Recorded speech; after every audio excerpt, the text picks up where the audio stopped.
Salut de ferro? Jo crec que Junts està intentant resoldre les diferències internes per continuar al govern. És a dir, Turull, que acaba de sortir reforçat de les últimes votacions internes davant del sector de Borràs, té més força, crec jo, per intentar que Junts segueixi dins del govern.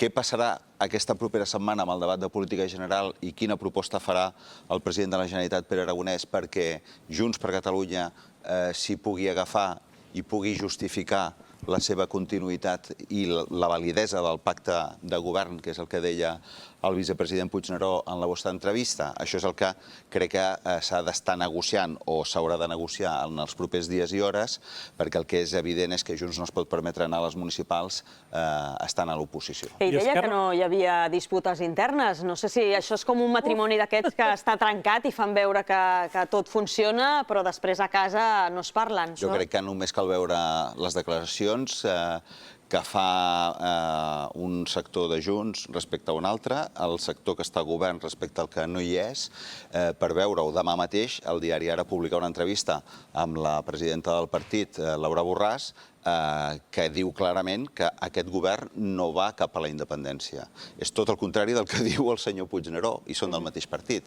I després les declaracions que avui heu recollit del president d'Esquerra, Oriol Junqueras, que posa el dit a la nafra de la diferència d'opinions entre el conseller d'Economia, que està negociant o diu que vol negociar els pressupostos amb els socialistes, que estan a l'oposició, mentre que hi ha un sector claríssimament que criminalitza pactar amb els socialistes dins de Junts. I, per tant, aquestes contradiccions jo crec que són les que s'han d'anar resolent i que la mesura de la resolució és la força que pugui tenir Turull per sobre de Borràs. Feu-m'ho més breu, perquè si no ens allarguem molt. Julibert. Sí, molt ràpidament. Jo he detectat una primera contradicció que a mi m'ha semblat flagrant. No es pot estar dient que s'està treballant per la independència, s'entén que de manera immediata, que és ara quan tens el 50%,